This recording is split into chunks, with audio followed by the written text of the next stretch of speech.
Good, y'all. We're just waiting for our guest. Oh, actually, hang on. He just called me. 1 second.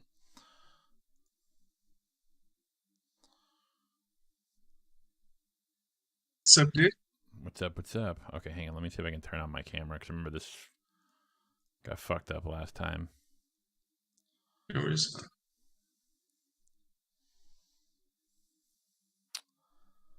Are we live right now, or will we go live in a bit?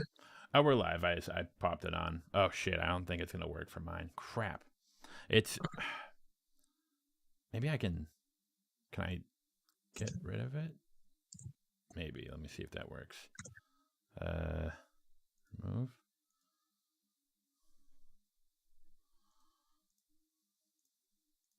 Oh, there it goes. Cool.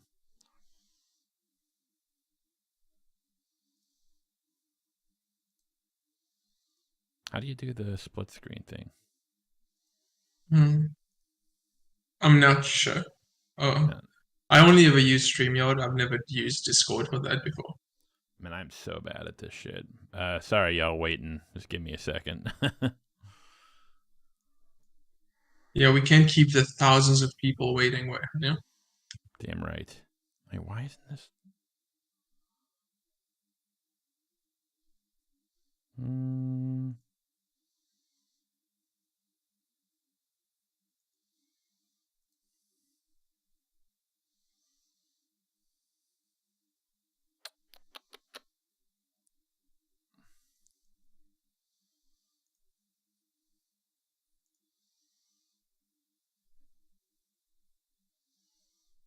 Actually, here, I'll do this. Let me add my webcam back.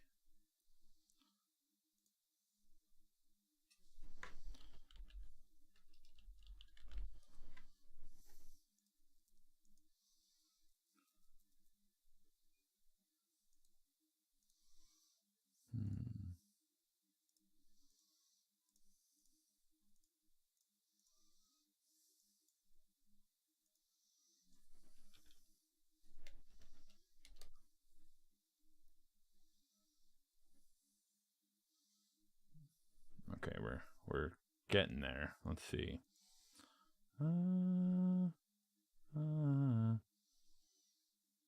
Flip horizontal. Okay, good.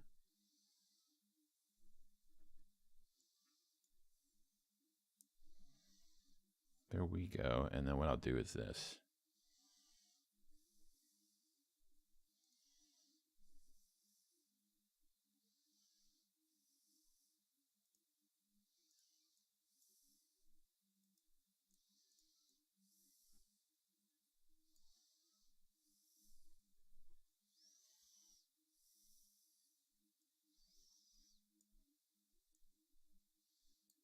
There we go. That looks, I think, decent.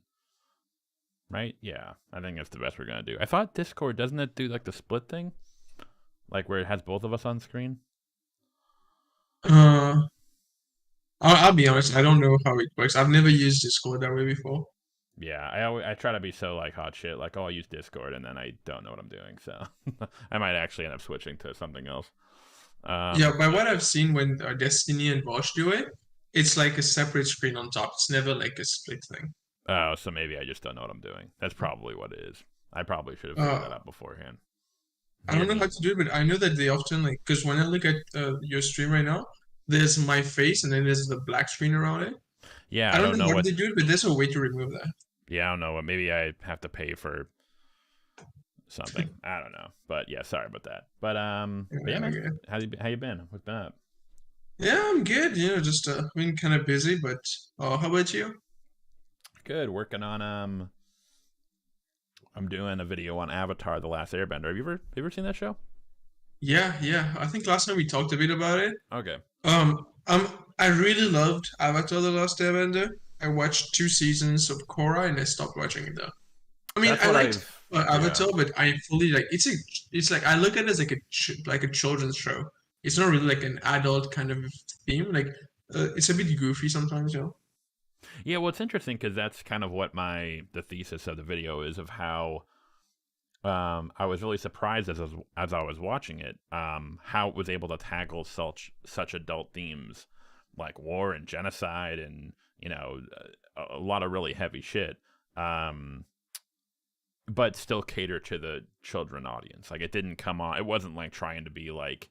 It never felt as if it was being edgy or like this stuff is inappropriate for children explicitly. But there was a lot of, I think, implicit dissection and discussion of a lot of like pretty like harsh themes. Again, war, genocide, pretty complex themes.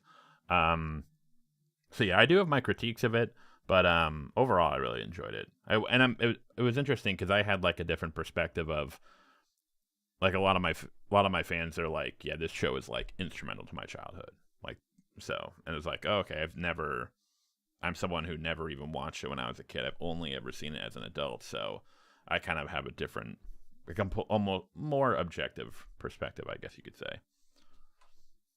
Yeah, I've only seen it as an adult as well. I think last year was the time I first saw it. Um, but yeah, the way it tackled the story of like Basing, say, like you would not expect that in a children's show. Yeah, that whole like arc was really based. Like it was a very, Yeah. it kind of like took over like the last sort of like portion of season 2 too. The way it worked, I really liked that. Yeah. But season 1 and season 3 have their strengths too. I have heard some mixed things about Korra. I know that part of the fandom is like, um, depending on who you ask, it's like they're either like, yeah, it's okay, it's like, oh, it's pretty good, or it's like the worst thing ever. So maybe I'll explore that later on, but we'll see. Yeah. It's not like horrible, but it's just like it was so uninteresting. I just kind of got bored of it. I didn't feel like watching the whole thing. Yeah, especially since it's like a sequel series where it's like, and I've had a couple shows like that where I've like seen the sequel series or like a prequel series or something, and it just didn't kind of like grab me. It was just kind of like, not just because like, oh, I already know where this is going or I don't or whatever, but it's just, I don't know, it just didn't, it just kind of lost the magic, I guess, or it tried too hard to like emulate the original, and it just didn't kind of click for me. I don't know. There's with a lot of these shows, there's something. Okay, it's kind of weird, but like, there are many shows where people will tell me like, oh, when you watch the first season, it's gonna be completely bad, but you have to go through it to get to the second season. It's really good. It builds up to it, There are a and lot of shows like that. yeah. Sometimes I wonder why do I have to go through like a whole season of stuff, but I'm not gonna like, just so just so I get the one show, like one season that I'm gonna like. I mean, the only exception to that was Ozark. The first season of Ozark, I didn't like it at all, but the second season onwards, it got really good. Yeah, it's kind of hard to like. I feel that way about a lot of shows. Sopranos, Breaking Bad. It's not that the first seasons are bad, but it's Mhm. like it really becomes like, if you get through the first season, if you kind of push through it, then it becomes like an obsession. Then it's like, oh shit, it's really locked in. Um, Yeah. Avatar, I don't think was like that. No, Ozark. Funny enough, Avatar was I good a lot. actually Ozark. Funny enough, I did watch the first. I watched the pilot episode was based. It was really good, and then after like 2 or 3 more episodes, I kind of fizzled out too. I was kind of like, okay, this is kind of going like the first episode is based. The pilot, that's an awesome episode, and then everything after that, I was like, okay. And I've heard that like if you kind of stick with it, it's worth it. Although I did hear the ending was kind of ass. The ending of Ozark. Yeah, the season 4 finale. I've heard that it was kind of a lot of divided, uh, response to it. Um, I can't remember. No, I remember like, approximately what happened, but I don't remember if I liked it or not. It's been too long. Um, I think yeah, because yeah, it kind of makes sense if you pay attention to the story, but it's not the most satisfying ending. Yeah, which I don't mind as long as it goes for the story. So maybe I'll give it a shot sometime and I'll like it. But yeah. So today we were gonna talk. Cause I know we talked about it last time.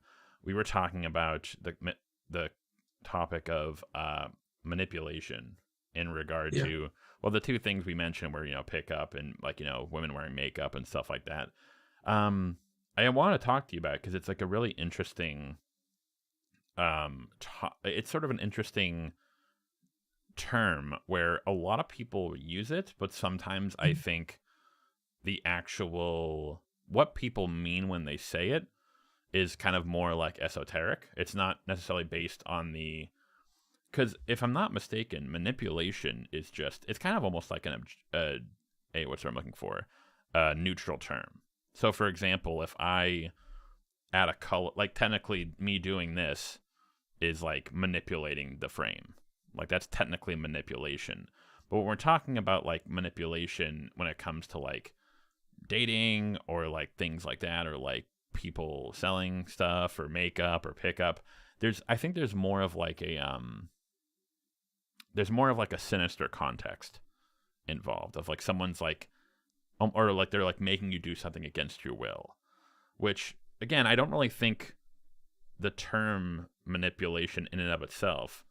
I think it's more of like almost like a neutral term. It's not like good or bad. But I think the way people use it tends to have more of a negative or sinister context. Yeah, when I've said makeup is manipulative, I wasn't saying that makeup is manipulative in out of context, like just in itself. I was saying that because I was saying that in response to people saying pickup is manipulative. I was like, well, if you're going to say that pickup is manipulative, you have to recognize that a lot of other stuff would be, by the same logic, manipulative.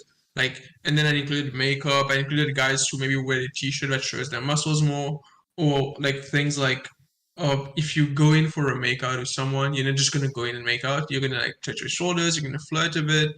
You're gonna like build a sexual tension, and at the end of that, you're gonna make out. My take was that if we say that pickup is manipulative, then we have to agree that all the other stuff is manipulative too. But it's kind of hard. Almost every time I've made that argument with people, they started debating me on why I believe makeup is manipulative. But it's like, when I get stuck in this argument, but it's not exactly what I believe.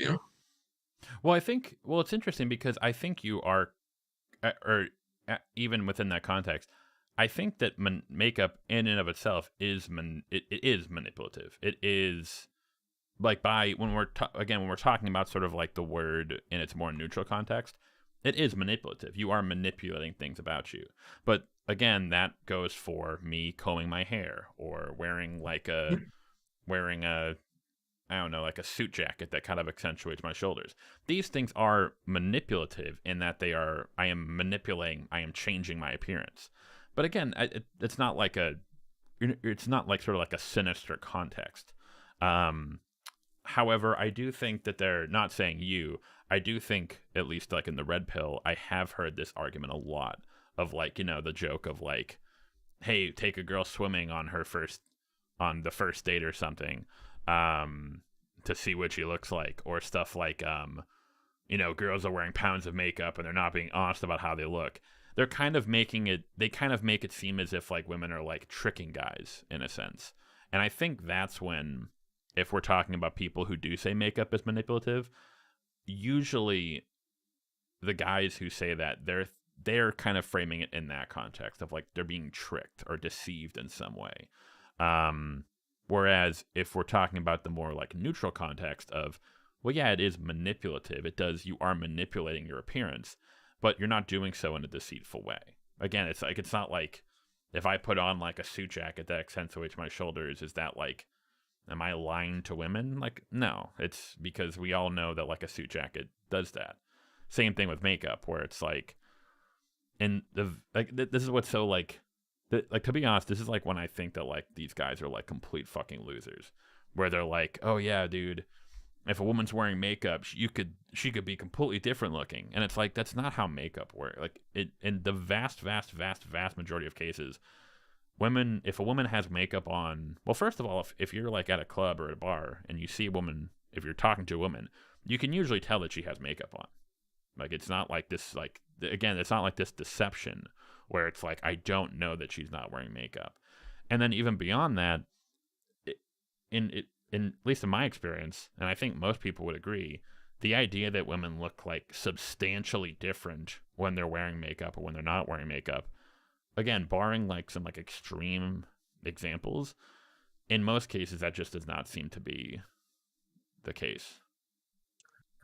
Honestly, I don't know because like I remember last time I sent you Pokemons before after. Like I don't know if you want to, I don't know if you can like show it to the audience, but it's in the Discord thing. Maybe I can actually. Hang on. Oh, actually,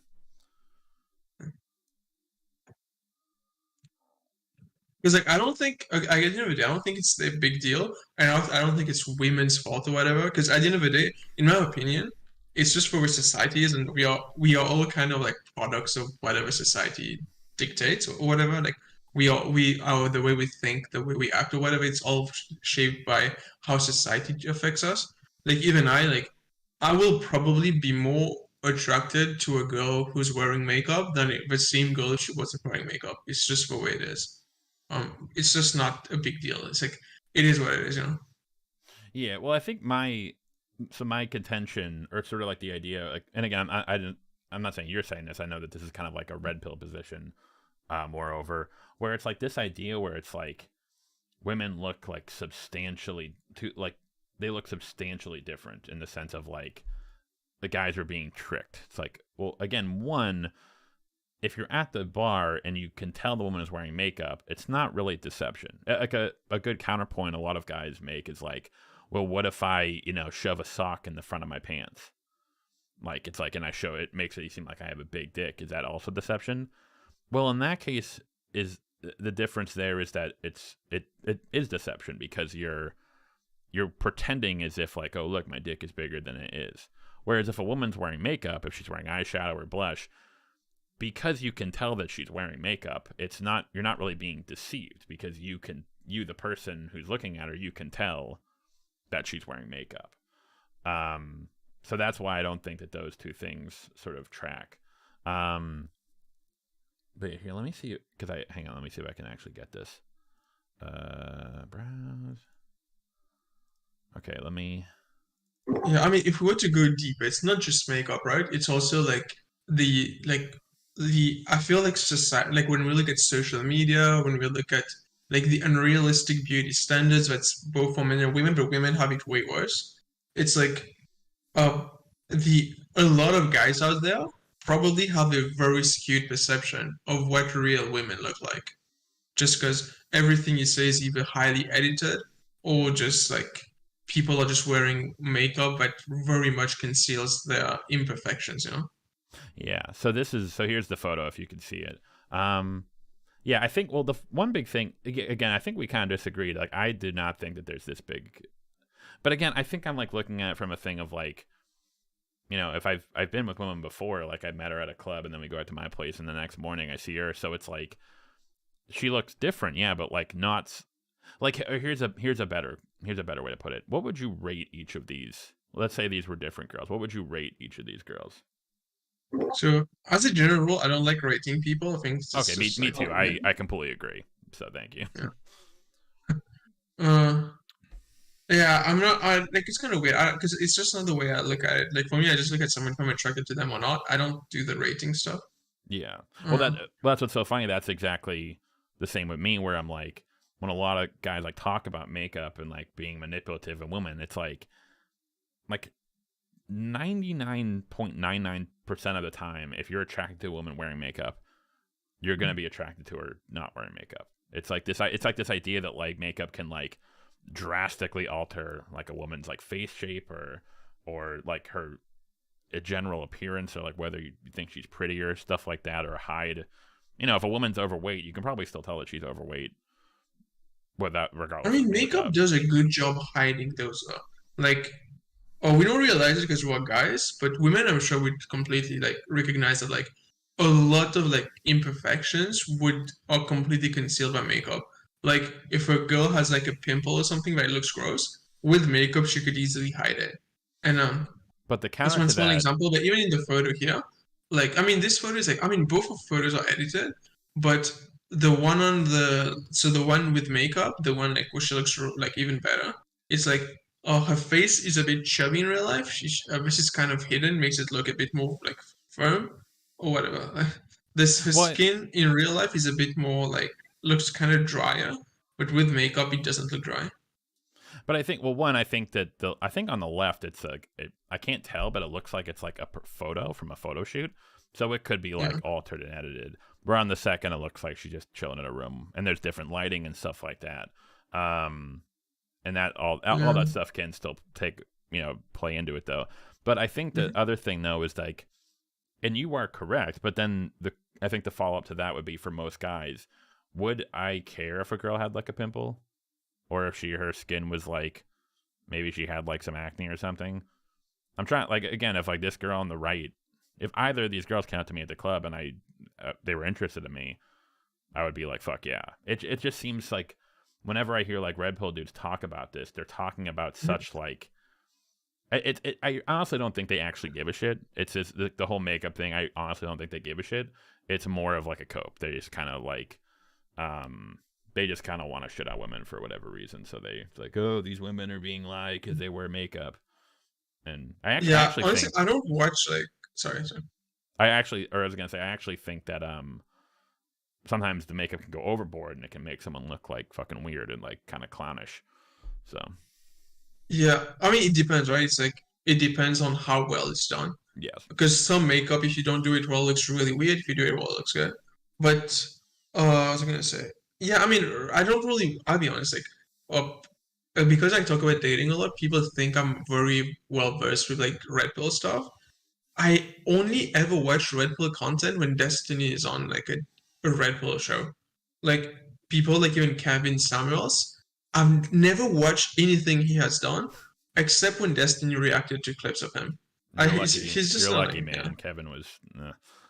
He was. I was finding out you were in the chat. I was just watching today. He was reviewing the whatever Valuetainment podcast, and I think Molina was on it, and because Yeah. he was on the whatever podcast, I think last week or something, and that was a shit show. Those guys are just, oh my god, it's just so hard to watch it when like these same guys who are like, yeah, we don't hate women, but then you just like see their behavior around women, and it's just like, Yeah. it's just so apparent that like you guys clearly have a chip on your shoulder, or you have like resentment for chicks or something. I don't know what it is or why, but it's just so evident.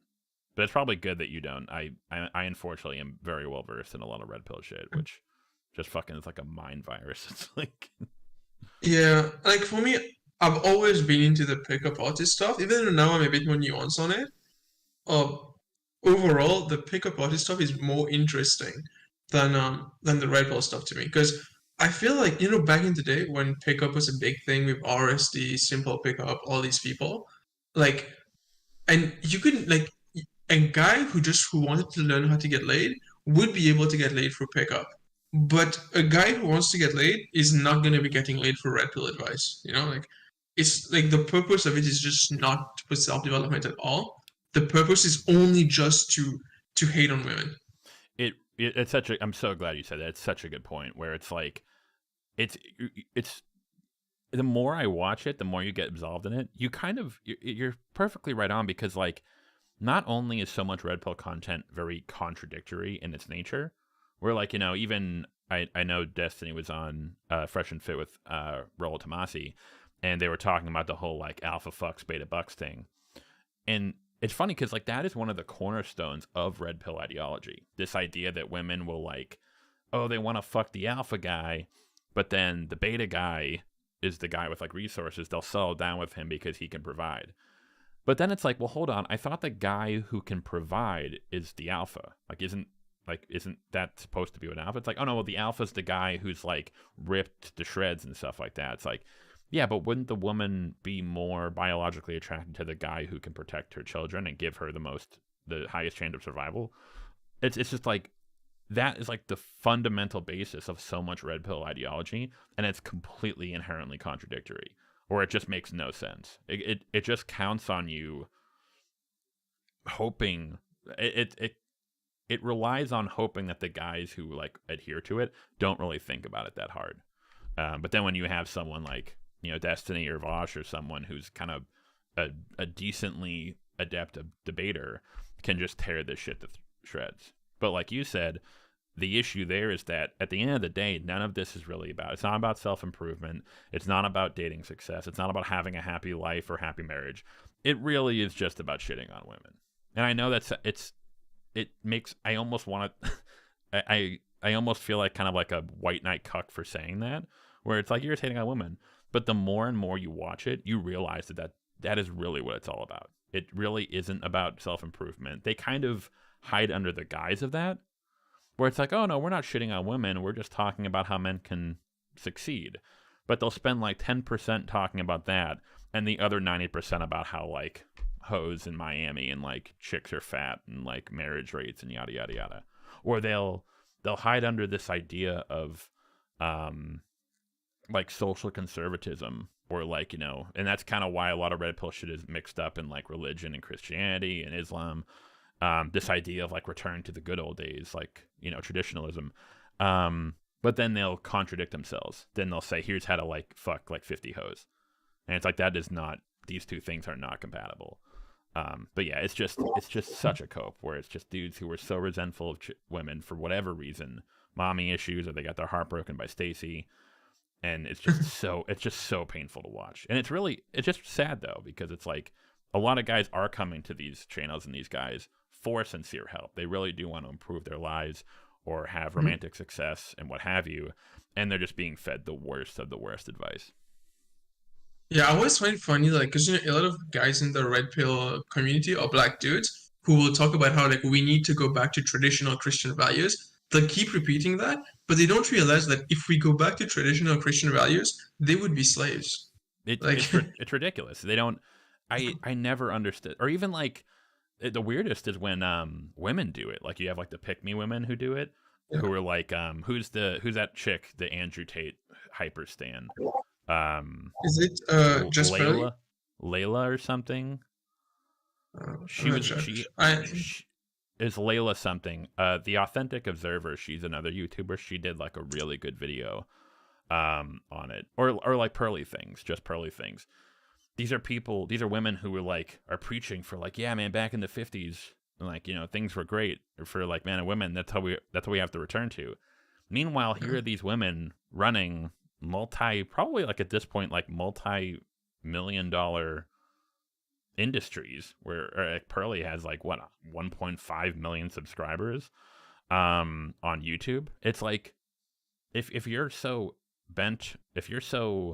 hell-bent on like returning to like, you know, the 50s and traditionalism or like men's and women's roles, why are you, a woman, a successful entrepreneur running her own business, making probably tens if not hundreds of thousands of dollars?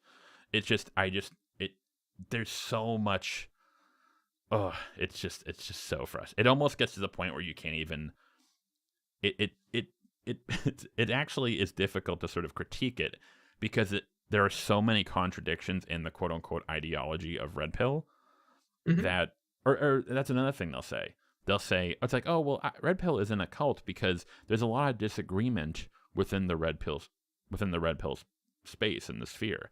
But then the question is like, well, if the red pill is based off of, as Raul Tomasi puts it, a praxeology, it's like a science. If it's all based on rationale and, you know, facts and logic, then why is there so much disagreement among you guys?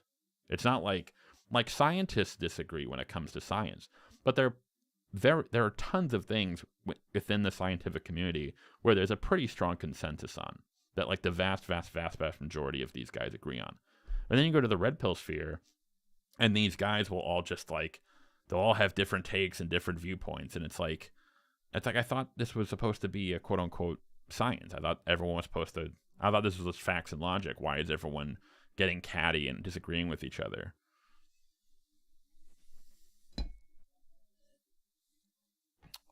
Regarding just Pearly Things, and I think it's Jebediah Billah I would also include in that.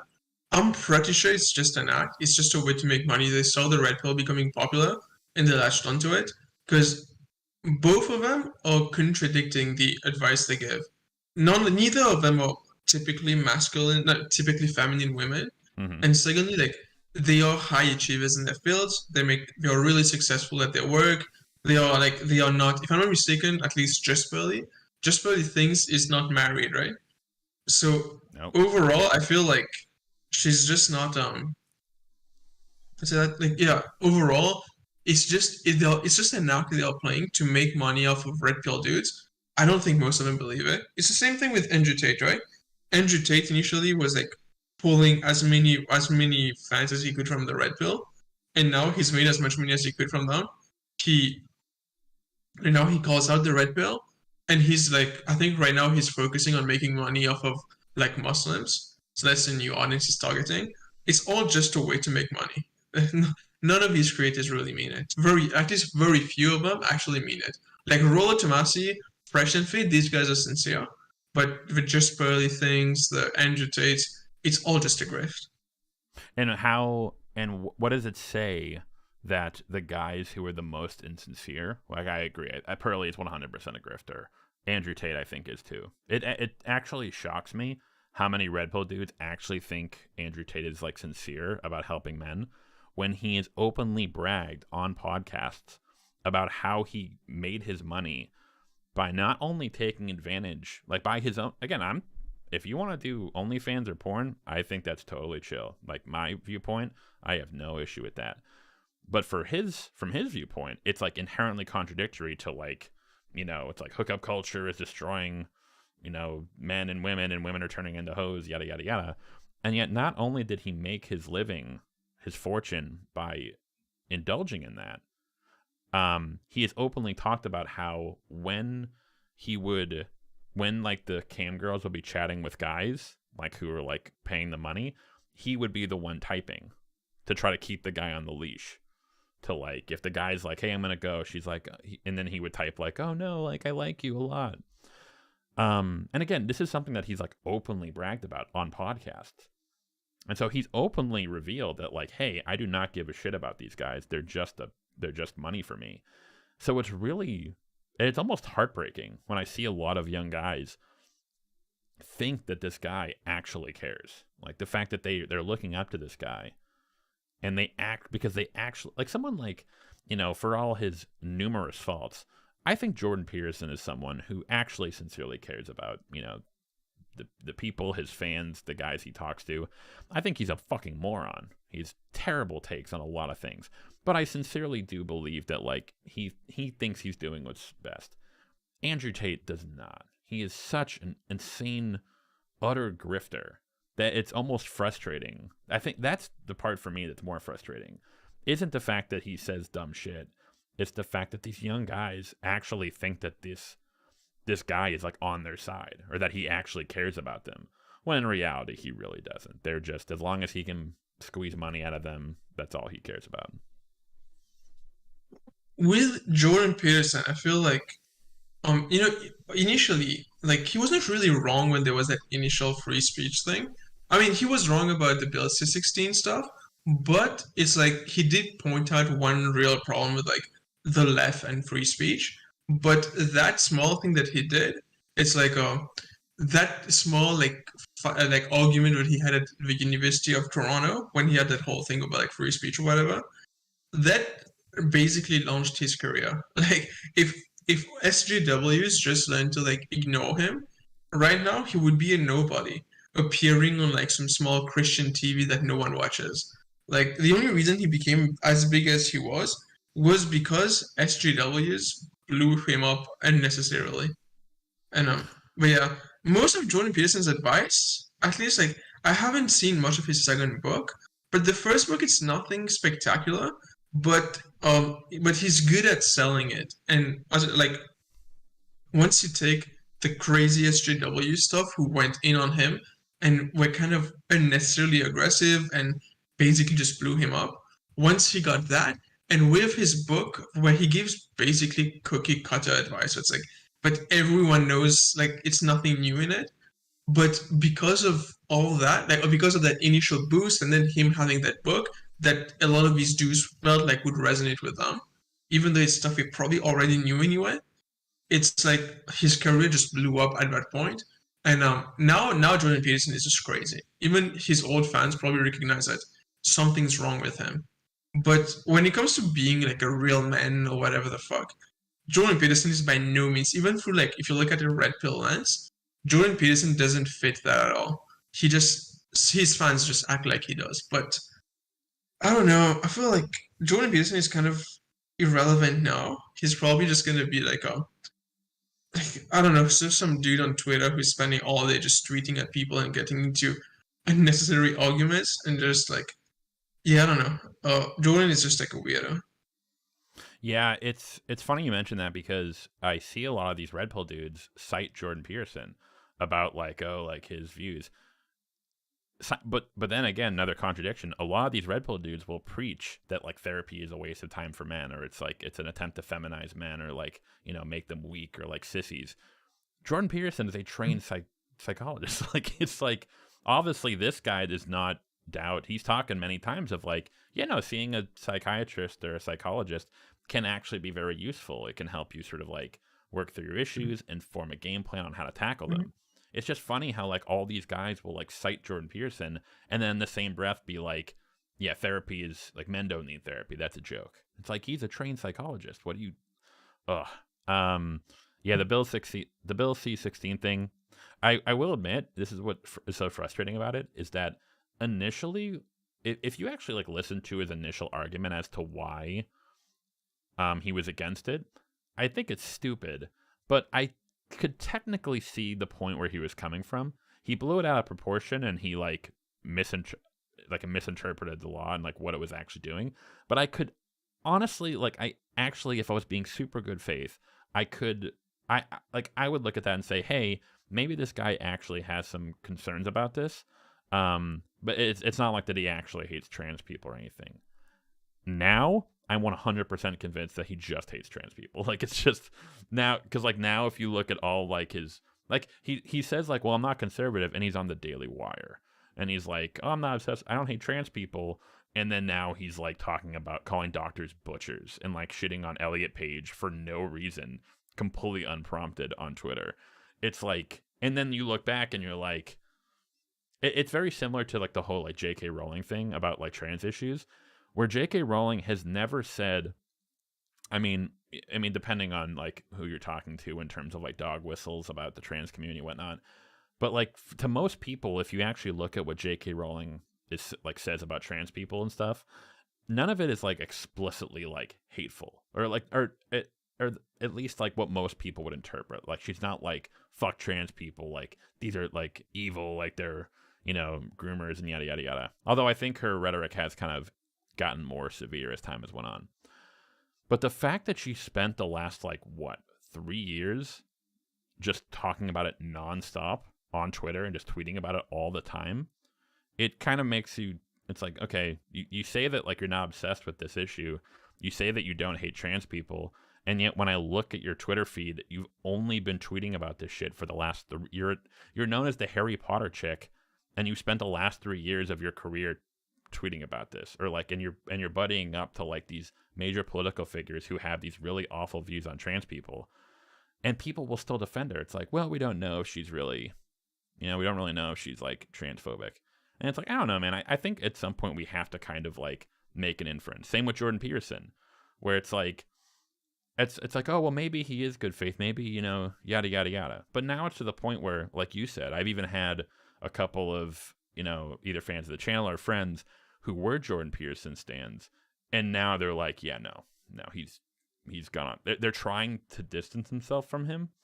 But to your point, it's actually really interesting because after the whole SJW sort of backlash on Jordan Peterson, and I will openly agree that there was a lot of mischaracterization of Jordan Peterson back in in the old days, back when Bill 16, when he was doing the initial circuit route. The Kathy Newman interview was a fucking joke. Like so you're saying this is what you're saying. There was a lot of unprompted attacks on Jordan Peterson. And I think that it kind of made his audience or his stans very overly defensive. To some extent, I think it was warranted. However, now, as you point out, now that he's gone completely off the rocker, all of his fans, or at least a good chunk of his fans, they still feel like the knee-jerk reaction to want to defend him. But now because it's fuck the SJWs, defend Jordan Peterson to own the libs. But now he's saying stuff that's so out of pocket. And he's going so fucking nuclear on Twitter every other week that even his fans are like, I don't know. And they're trying to distance themselves from him. I agree with you. I think that a lot of Jordan Peterson's sphere of influence, they're trying to put him out the pasture. They're like, okay, bro, you're kind of like going off the deep end, and you're kind of on our team, and we'll defend you, but we really don't want to because you're going fucking nuts. So you kind of need to like go away. Yeah, I figure in like a couple of years he'll just be completely irrelevant. Yeah, I mean, he's basic. I mean, he'll never be like relevant to a sense that like he will always have a certain fan base that will be with him. We'll always Um, have the memes of him. yeah, but he's never going to be what he was. Like, but it's the same with Andrew Tate. Andrew Tate's lifespan is gonna like lifespan is in like relevance has already kind of died out now. I don't think people care as much about him as they did just like a few months ago. But um, with I don't know, it's like a weird thing when it came to uh, it's like both Andrew Tate and Jordan Peterson use that same strategy, which is to like get one group of people super pissed off, so they share you around to hate on you, and then the more they hate on you, the more they share you around. But then your face is appearing in front of more people's eyes, and at the end of the day, all these guys are trying to do is just get more attention, get more impression of their content. So sorry. So yeah, so all they do basically is that, and Jordan Peterson had like a really good strategy to get people to share him around to insult him, but have something there where it's like you're hating on Jordan Peterson for the anti-trans stuff, you hate on Andrew Tate for the anti-women stuff, but at the end of it, he pulls in his like self-help advice, and he really goes in on the self-help to make it look like, oh, these people are hating on me for the self-help stuff, and now a lot of people who are curious about your content are going to latch onto that. And that strategy, like Jordan Peterson did it. Very effective. Yeah, It's yeah, it's Andrew Tate basically did like a it. Martin. It's like a Martin Bailey, where they'll say Yeah, some stupid shit, and they'll say, "What are you saying? Self help is bad?" And it's like, well, no, I'm attacking this, and they'll keep going back and forth. yeah. With uh, the thing about a lot of sorry, I'm getting messages. Sorry, I'll Good. put my phone on silent afterward. Uh, I had something to say. I just got distracted by that. Oh yeah, Alex Schmidt in chat was saying how like, how do you feel that about the argument that the right wing or the red pill talks to men and the left wing blue pill does not? I mean, firstly, like I think it's important to remember like red pill and right wing are different. Red pillers tend to lead right wing, but it's like most red pillars are right wing, but not all right wingers are red pills. A lot of like, in fact, most right wingers would probably be seen as a blue pill. Like Lawrence Southern, for example, is seen as blue pills. And but typically, like I mean, I don't like it's not necessarily. I guess you could say it's not necessarily true that red pillars are right wing and all that. But yeah, but beyond that, I do think though that at least left wing content creators, when it comes to dating, very often miss the mark. They don't give good dating advice at all. And when it's seen as like the blue pill advice, most of it tend to be super cringe. From the just be confident, bro. Just be yourself. Just don't be weird. You know, stuff like that, which is like super basic advice that everyone knows, but there's no substance there. Which And is good. also, I think an argument I've made before was that you know you can tell that feminist dating advice doesn't work just based on how many male feminists are creepy people. Well, well, the thing is like it's less about like being confident and being yourself and not being weird. I mean, that's good advice. Like that is a good like those are good things to do to not like fail with women and to be successful. The issue is that how do you get there? It's almost like telling a poor person just buy a house. I mean, technically, yeah, if you don't want to be homeless, then you can buying a house or like renting an apartment is like that's how you stop being homeless. But the question is like, okay, but I need actual steps to get there. It's like being confident, okay, but and then there's the whole sort of like job and experience thing. For a lot of guys, being confident, the reason they're lacking confidence is because they're not good with girls. And the reason they're not good with girls is because they lack confidence. And so there's sort of like this vicious cycle where it's like, how do you, so they need something to kind of like break that mold and kind of step into it. The male feminist thing, yeah, I guess. Well, I think it's more, and actually that can kind of segue back into our discussion on manipulation. It's more, the issue there is like, because a lot of people say that like, oh, girls don't like feminists or guys who are feminists, and it's like, no, girls like guys who are like real feminists. Like most women, like this idea that like women are attracted to dudes who are like who think women are dogs and they're stupid and need to be led around. That just is not true. However, then there's the other extreme when we're talking about like male feminists. These are guys who are usually like very like overly virtue signaling, or like they're always trying to like, oh yeah, totally, like women's rights, and it's very clear they're doing it to try and sort of like curry favor with a girl. Like that shit is cringe, absolutely. But again, I think the reason that it's seen as sort of, again, if we're talking about manipulation, the reason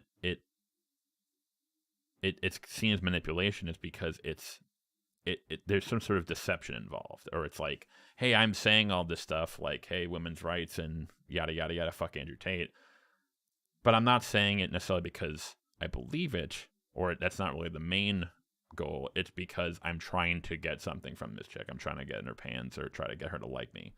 And to kind of bring that back around to the whole, manipulation discussion.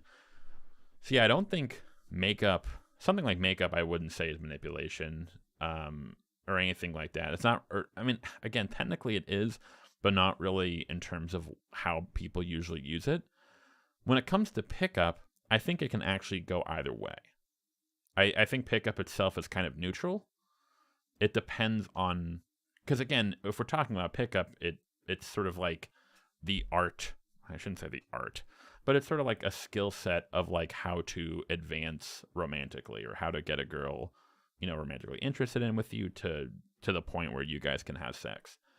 Now, so yeah, pickup itself, I think, is sort of like neutral. It all depends on how you go about doing so. So, for example, if I'm at the bar with a girl and we're flirting, and I'm kind of like, teasing her and, getting her turned on, and that eventually leads to us going back to my apartment, I wouldn't say that's manipulation. That's just flirting. I mean, technically, it's like, oh, well, you're turning her on. Like, yeah, it's manipulation, but there's no deception involved. There's no like, she's receptive to it. We're having fun. It's a mutual thing that we're deciding. So I wouldn't call that manipulation. However, and this is kind of where I think pickup can go bad, when it goes into the point where you start to, when you start to use deception to try and meet that end goal. Now, the issue there, so like, for example, let's say, like, I love Coke, but I hate Pepsi. So let's say I'm at the bar with a girl, and she's like, yeah, my favorite soft drink is Pepsi. And me, who hates Pepsi, I say, it's like, oh yeah, totally, me too. I love Pepsi. It's my favorite drink ever.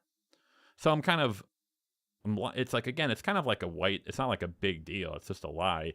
But I'm still lying to the girl. I'm putting on a front for myself, being deceptive to try and make it, whether or not it's successful, to try and make this girl more likely to sleep with me. Or perhaps another way I think it can kind of go wrong is if, and this is kind of where it kind of hits the catch-22, where a lot of like pickup guys will tell you, well, you can't be too direct with a woman. Like, you can't just say like, it's like, oh yeah, I'm just trying to fuck. I'm just like, hey, should we just go back to my place and fuck? Like, I think a lot of, Red Pill dudes or, pickup dudes will say you can't do that. You have to be more tactful. The issue there is that sometimes it can kind of veer into the territory of, can there be a case where it might seem like that you're more interested in a girl for like a long-term thing, when really you just want to hook up? I think that's kind of a shitty thing to do. If you kind of like, if I'm on a date with a girl and I'm like, yeah, I'm looking for something more long-term. I'm not just looking for a hookup, but my intent is to try and get this girl just to fuck me, and then I don't want to talk to her again. I think that does kind of fall into the realm of like manipulation, where you're sort of putting on, there's some level of deception involved, whether it's minor or major. Now, I'm not saying like it's like, I don't think lying to try and get laid should be like a crime. There's that whole argument of like, well, is it like, sexual assault? I don't think so.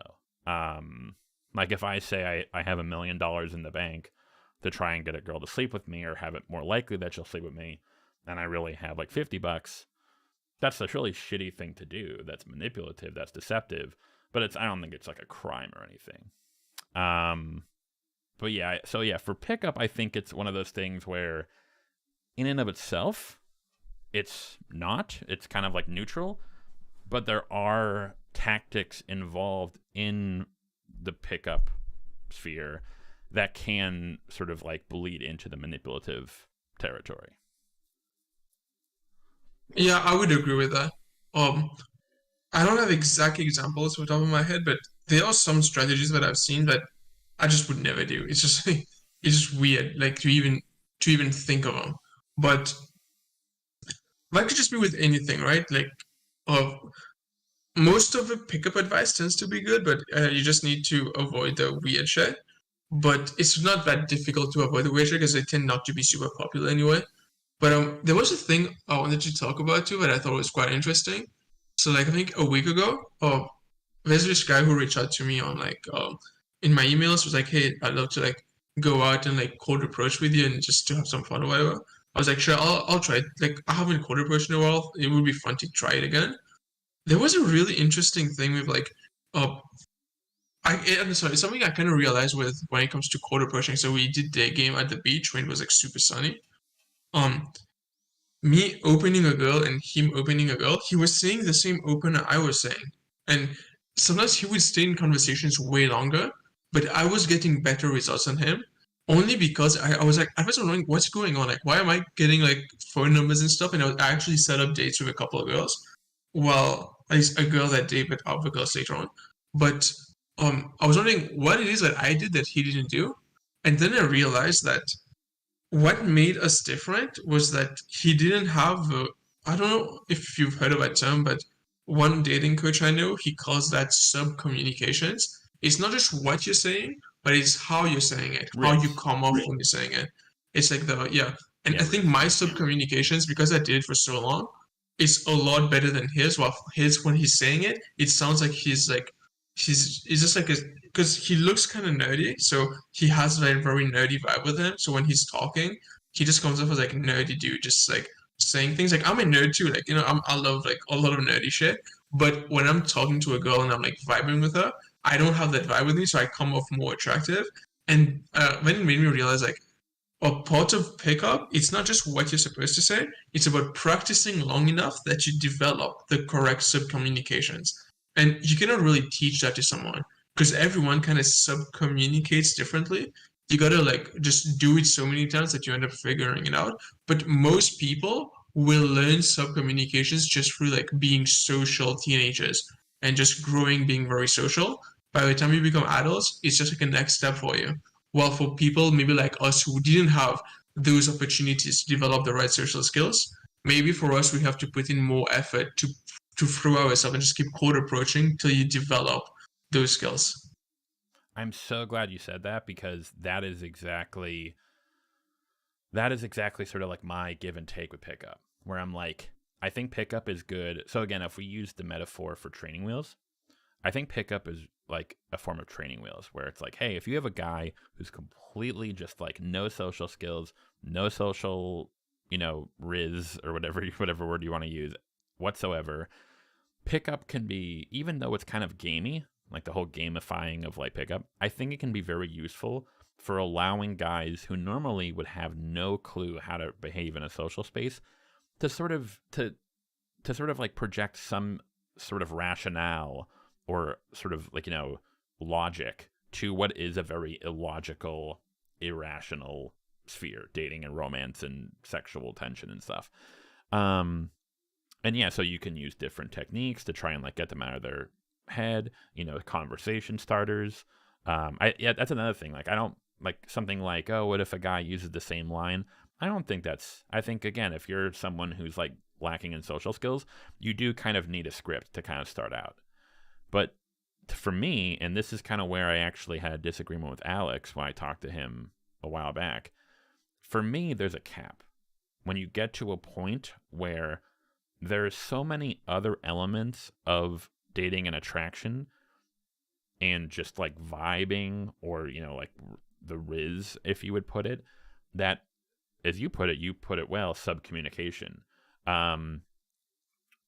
where it's that sort of stuff. And when I say, it's like, hey, because he kind of, I think he actually took issue with, I said, you just talk to a lot of girls and then you eventually, build the skill set.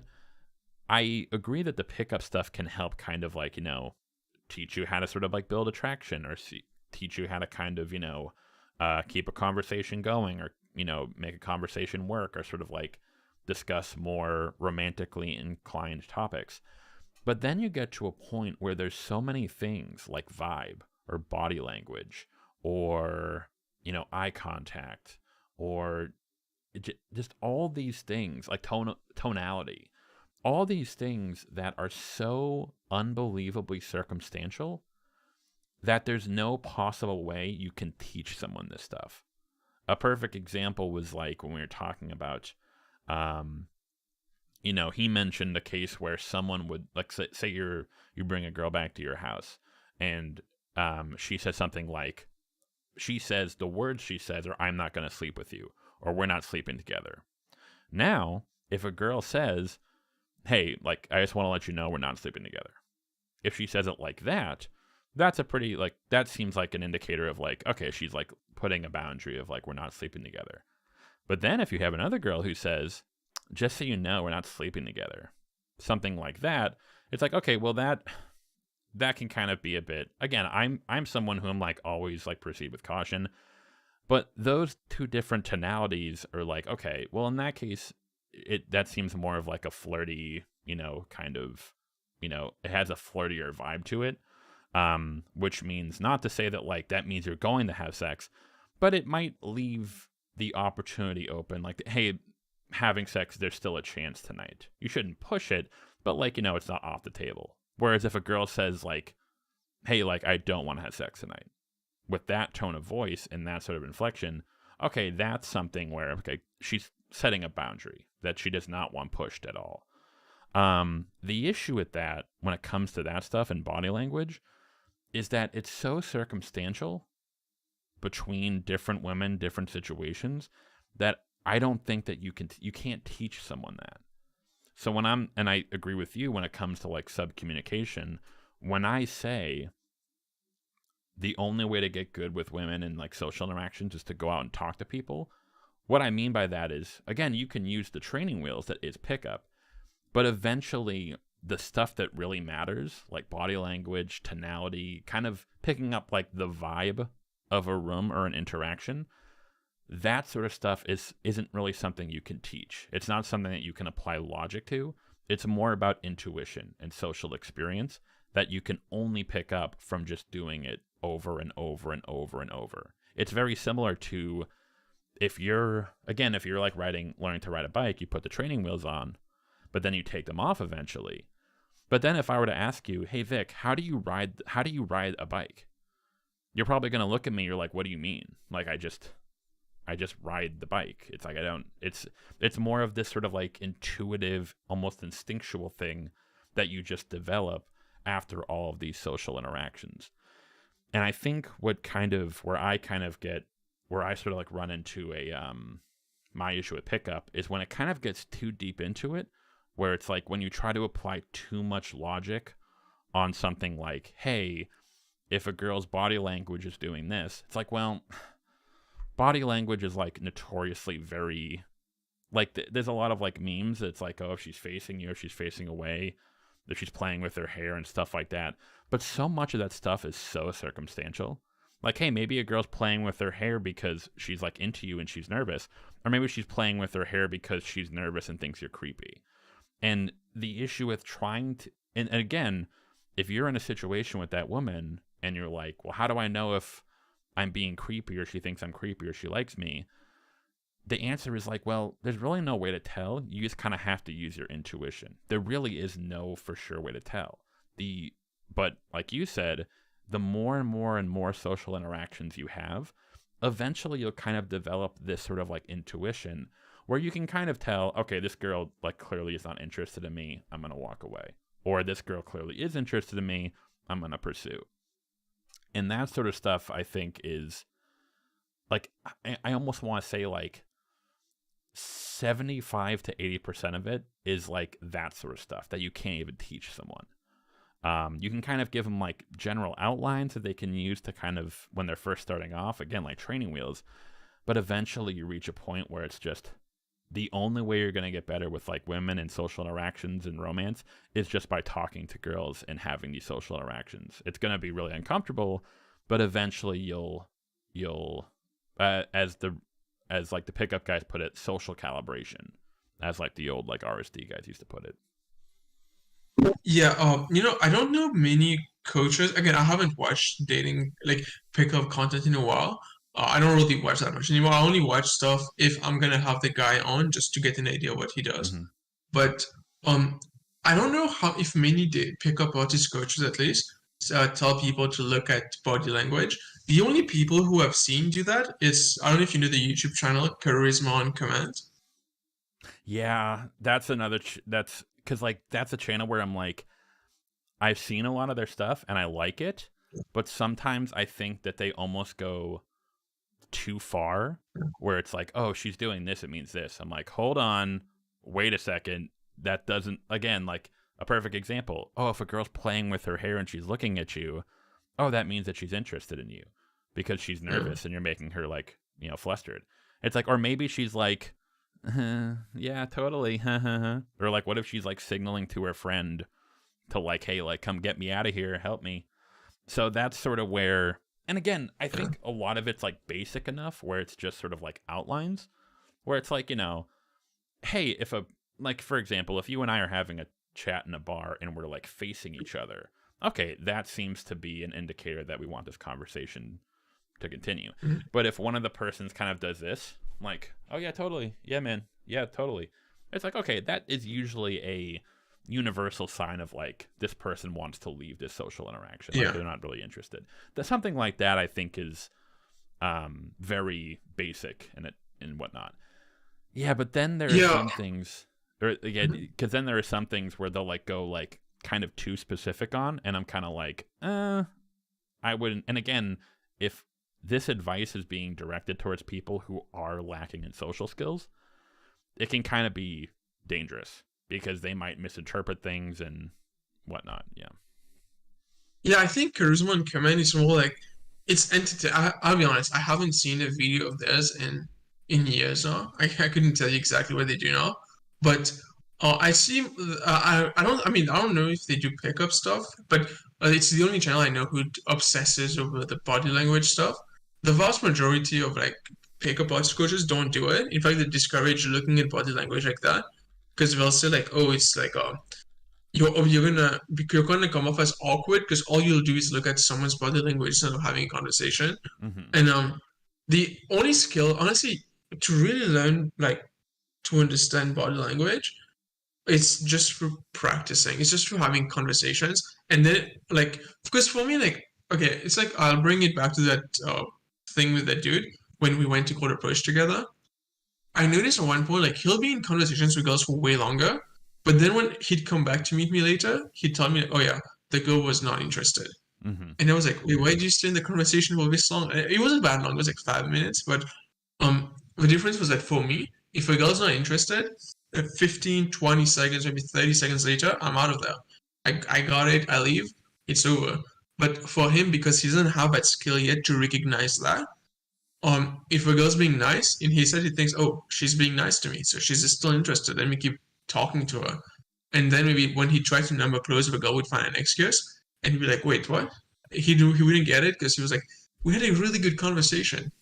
Well, but it's like to really know this, it's not. There's no real direct traits that indicate that, oh, this girl is rejecting me. It's something you learn through just having been rejected a lot, or like it's not just rejection, sorry, but a disinterest through like noticing a girl's body language. There's no exact particular things you need to look for.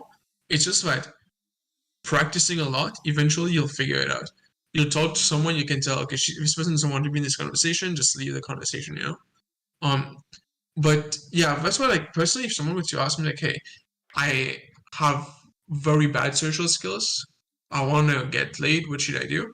I would probably say like watch like maybe one or two cold approach videos, know what it is, how to do it, right? And stop watching that content, just go out and practice.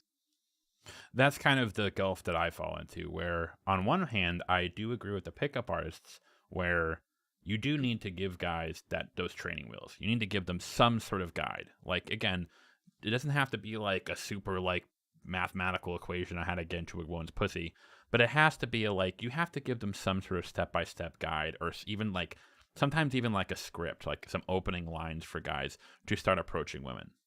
But then on the other hand, I agree with kind of like the blue pill people, where I'm like, at some point it is just a matter of just going up and talking to people and talking to women, and eventually you'll start to develop your skills more and more. You probably won't even realize it's happening. It's not like a conscious thing, like when you're picking up social calibration, or your ability to sort of like read the vibe of a room, or to kind of vibe, or to kind of like, is this woman interested in me?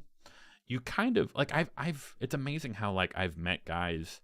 Funny enough, in your example, I had a friend who I went out with, and I was standing like over here in the bar, like aside, and he was talking to a girl at the bar that he approached, and they talked for a couple minutes, and I think he ended up getting her number, and he comes back, and he says, it's like, wow, man, I thought that really went good. I got her number.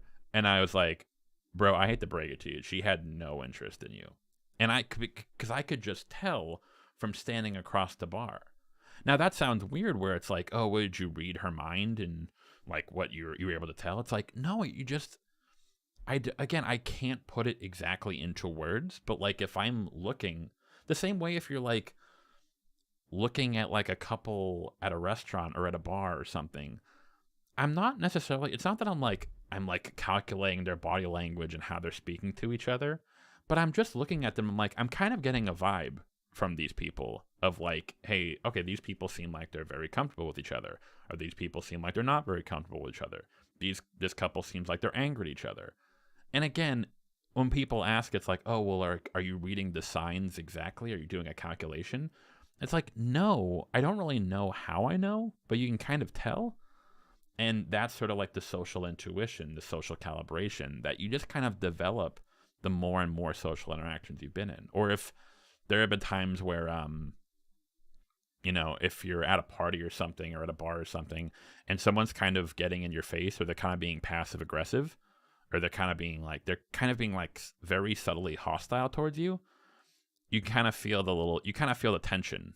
Or like, that there, when people, that's a perfect example. When people hear, it's like, oh, did you feel the tension in the room? And people are like, well, what do you mean you feel the tension? It's like, yeah, but like people can do that. You can kind of feel that there's something wrong, that there's something like uncomfortable. And again, it's not because I'm breaking down everyone's body language and I'm like breaking down, I can't read anyone's minds. But we kind of have this intuition where we're like, yeah, something seems kind of off here, or something, there seems to be an elephant in the room. I don't know what it is, but it's there. And it's kind of and for guys to reach that level, like I agree with you, it's like that isn't something that pickup or red pill or whatever can teach you. The only way you can like develop that is to just go out there, and it's like learning like a scale on the guitar. Like you can learn the scale, but eventually you have to develop the muscle memory from just doing it over and over and over again, to the point where you can do it without even thinking about it. And that's kind of that's the same way with like social intuition or calibration, if you will.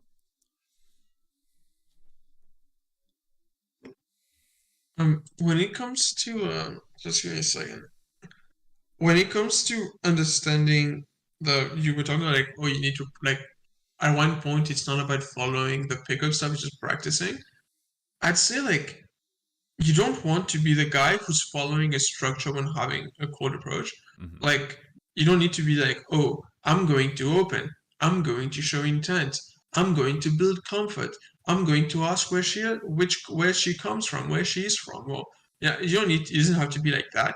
But so long as okay, I'll just do I need to add this first.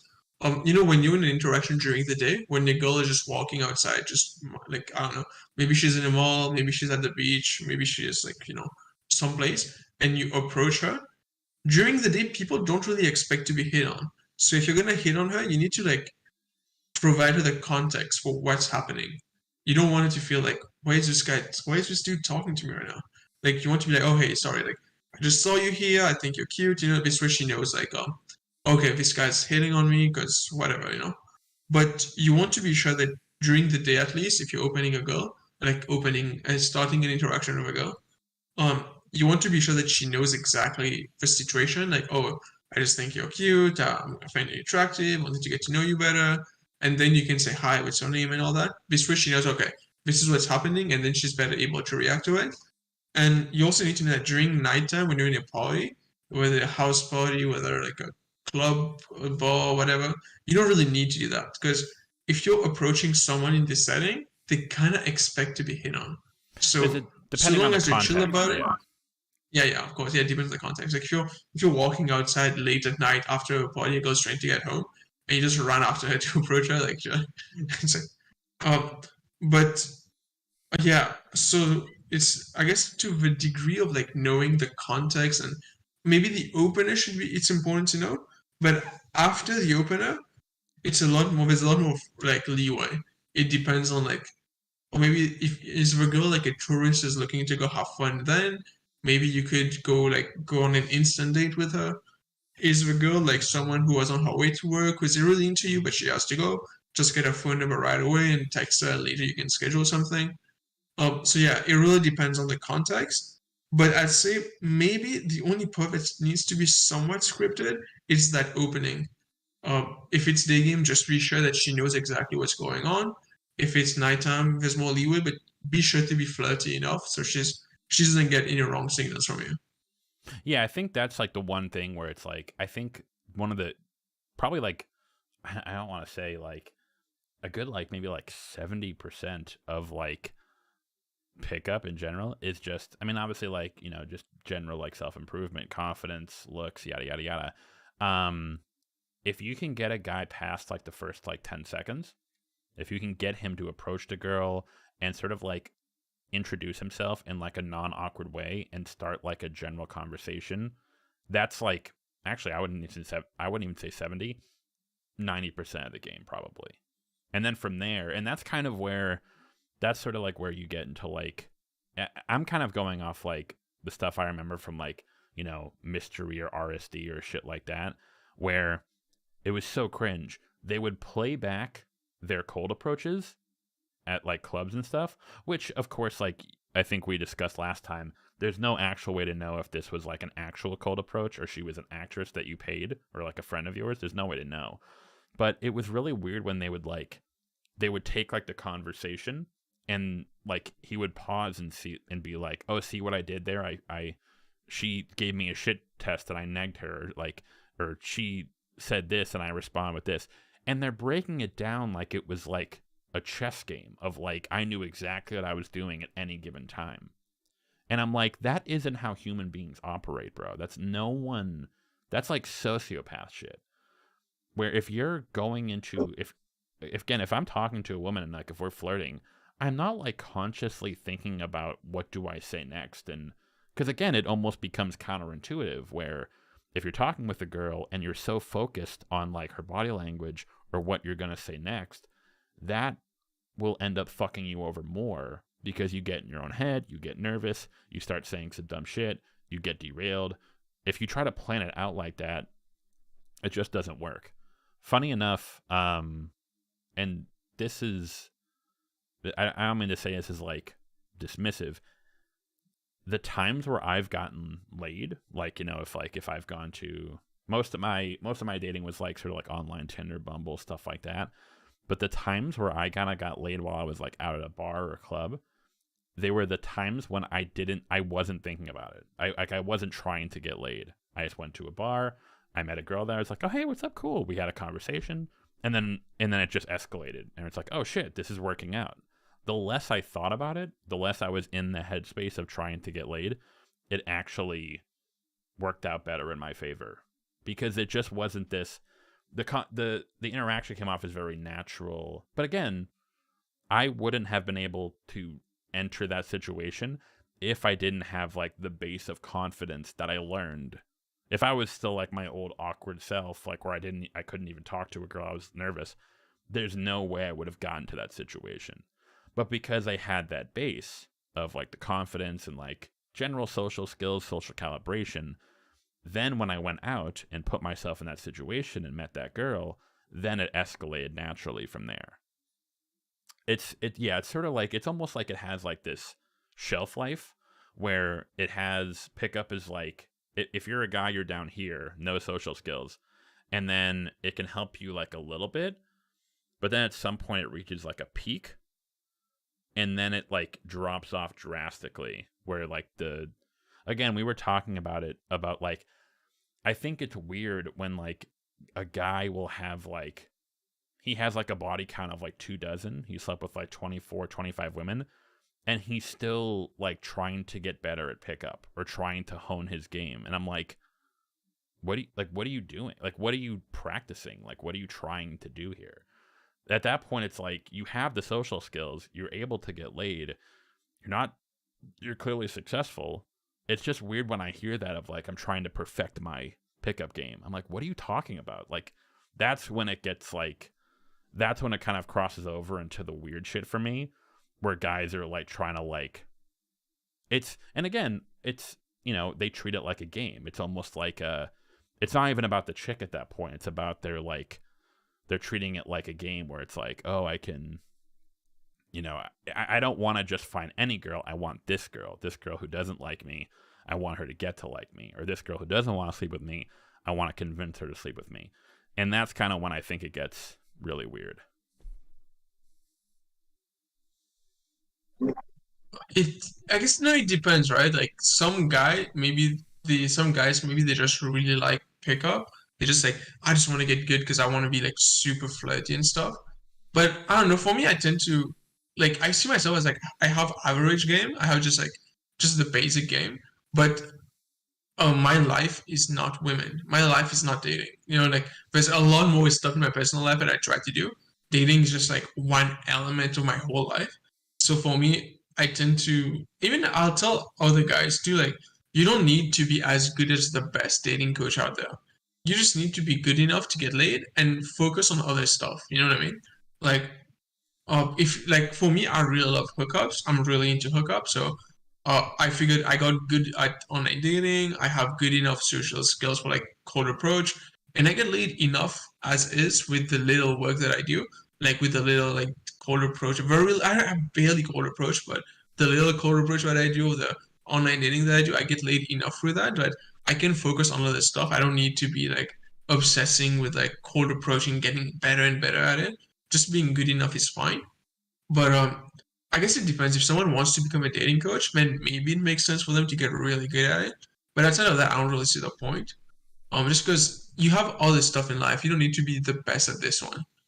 But when you're talking about like um, sometimes with dating coaches who make the videos online, and the it's like there are some dating coaches whose content I've seen that I'm pretty sure are like narcissistic people. Like, there's this guy. I don't know. Do you know who Marcus Wolf is?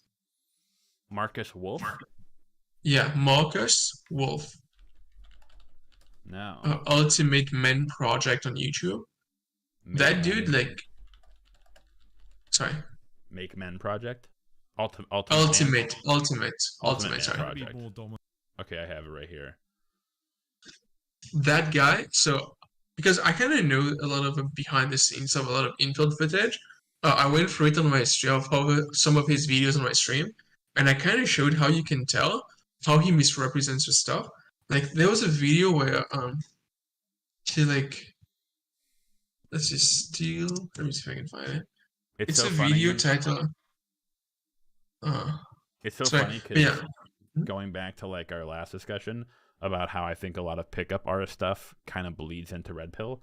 His latest video is warning: 5 lies women say to men that could ruin your life. It's like this. Yeah. That's kind of what I mean about like how a lot of pickup rhetoric I saw kind of bled into the Red Pill stuff.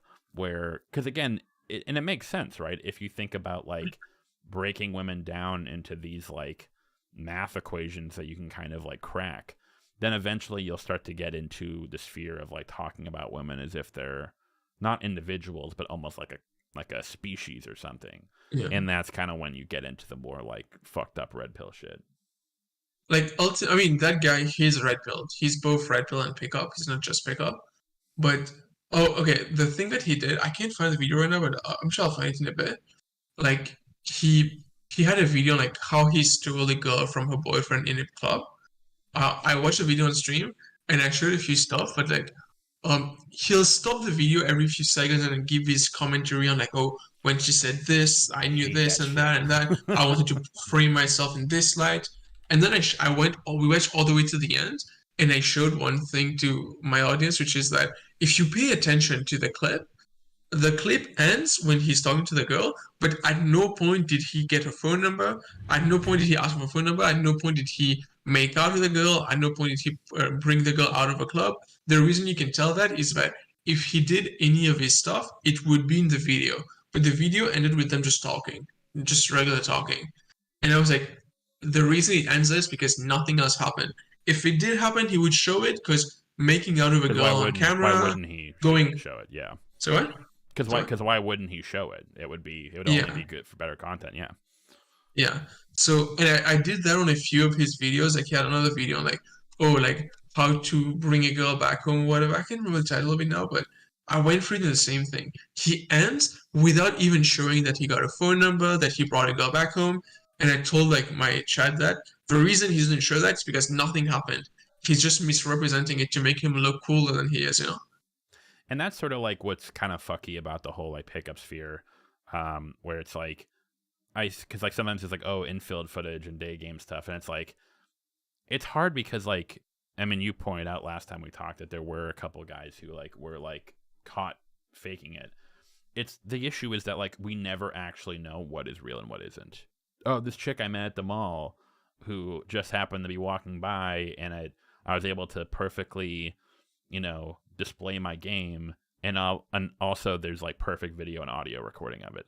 It's like, because at the end of the day, because a lot of these pickup guys are selling courses and stuff, it does kind of get into, and that kind of ties back in with manipulation, where it's like it almost gets to the point where if a lot of these guys, if their bottom line is like making money, then you're kind of like, well, how much of what I'm seeing is like actually genuine or like actually real or not? Also, that's a perfect example too of like the bullshit that I see in a lot of these like pickup, like where pickup goes wrong, when like, here's what to say if she says she has a boyfriend. And I'm like, what the fuck? What are you doing? Like, stop. If she says she has a boyfriend, so there are three situations where a girl might say she has a boyfriend. One, she actually has a boyfriend and she's not interested, which in that case you should walk away, because if you're trying to fuck a girl with a boyfriend and she's not interested, why are you trying to fuck that girl? Two, she's not interested in you and she's just saying she has a boyfriend to, it's like, sorry, just politely decline you. Which in that case, maybe she might not have a boyfriend, but like if she's not interested in you to the point where she's trying to like, she's telling you she has a boyfriend that make you go away, why even continue that interaction? Like, maybe you can eventually get that girl to like be into you, but like, why would you even waste your time? Why not just find a girl who isn't going to do that? And then three is a girl who is interested in you and tells you that she has a boyfriend as a test. Which in that case, still, don't fuck. Why would you want to hang with that girl? Again, like to your point, maybe there are some guys who kind of like the challenge, or they kind of want to see if they can do it. But like, I think, like, at least for me, or for you and me, one, if we're just trying to get laid, why are we even dealing with women who are playing these games? Like, that's weird. And two, I don't want drama in my life. I want to keep my life as simple as possible. Like, the girls I dated, they were like very chill, very cool girls. They weren't like drama queens or anything like that. I didn't want to deal with that. So if I'm talking to a girl, even if she is interested in me and she's just saying she has a boyfriend to see what I'll do, it's like, why would I tell a guy to like keep like that girl? That's like a red flag. Like that's weird. Why would that girl say that? There are plenty of girls who aren't gonna do that. So why are you spending all your time on this girl who's like doing fucky shit and playing games? That's an example of like a pickup technique, or like, part of the pickup sphere where I'm like, that's where it gets weird, because it can only end badly. In the vast majority of these cases, it can only end badly. Either you're gonna push a woman's boundary because she said no, or the boyfriend comes back and like gets in your face because you're like, she said she had a boyfriend, why are you still talking to her? You're wasting your time talking to a woman who isn't interested, who is not interested in you, or you're wasting your time talking to a woman who's gonna play games and like make your life hell. So yeah, that's sort of where for me because I remember Todd V, he was a pickup artist. I don't know if he's still around, but he had a video like that, like how to steal a girl from her boyfriend. And it's like, what the fuck is, like, what are you doing? Like, this is weird. I don't know. Yeah, one thing I wanted to clarify, I'm not saying that most of these dating coaches are hiring women to like go film like film themselves hitting on them. Most of the videos of them like hitting on women in public is real, just because most dating coaches don't make a lot of money, so they couldn't really afford like paying like paying a model like some girl to fake it. But it's the editing that's highly deceptive. It's like they make it look like they're getting more than what they're getting by editing the videos in such a way to make the conversations look way better than they were. Like they remove the awkward silences, they remove the part where the conversation ends there, they don't get the number. Or maybe like there's like maybe they'll show like stuff where they get the number, but they don't show you how like the girl wasn't actually super into them. The girl was just giving like a number, just whatever. But I guess it depends on the coaches. Obviously, like there are many really good coaches out there, so I wouldn't really put in that category.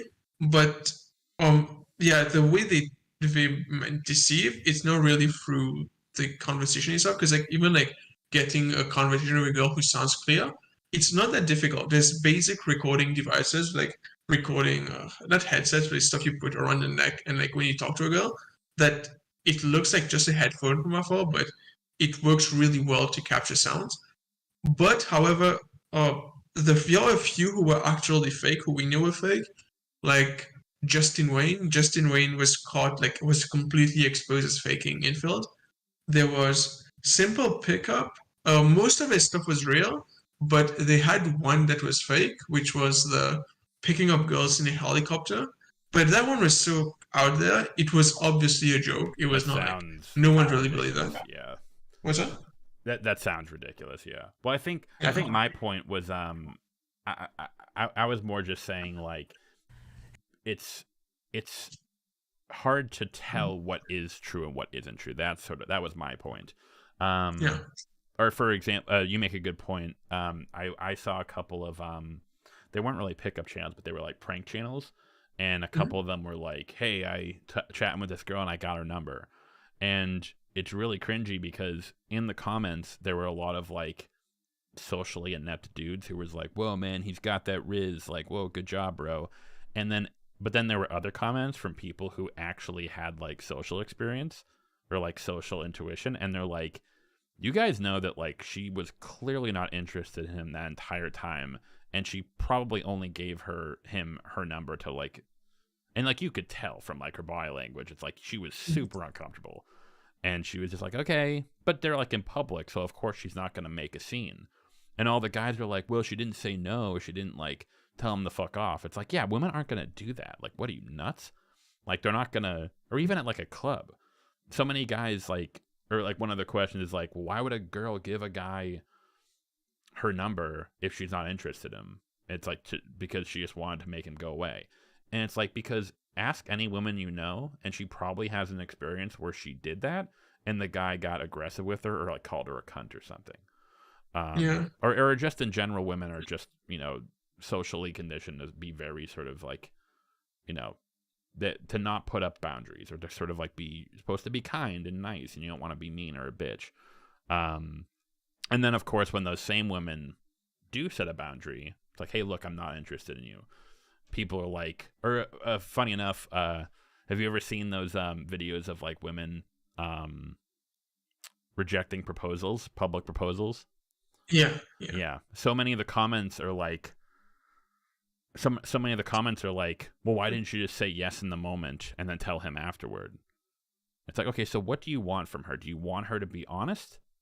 Or do you want her to lie and then tell? It's like, it kind of feels like for a lot of women, they can't win in this situation. yeah. When it comes to public proposal, I always prefer watching the rejections one than the actual one. They're so Just because, like, I don't know. good. I don't even I get like I get super uncomfortable when I see like a public proposal thing. It was funny. Like, I was in this when I was still in university.